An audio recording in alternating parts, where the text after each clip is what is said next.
Hey everybody, welcome back. Today we're going to be talking about more information on the ski and snowboard packing list. We're going to be going over luggage to get your gear to the mountain. When it comes to ski and board bags, you really have two options. You either have a hard case or a soft case.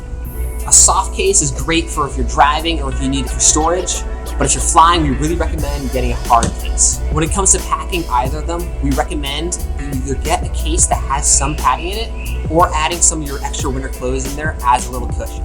When transporting your luggage, a nice feature to have is wheel sets. Most hard cases will come with wheels, and some of our higher end soft cases will also have wheels. Another piece of luggage you might want to consider is a boot bag. These offer storage for your boots as well as helmets.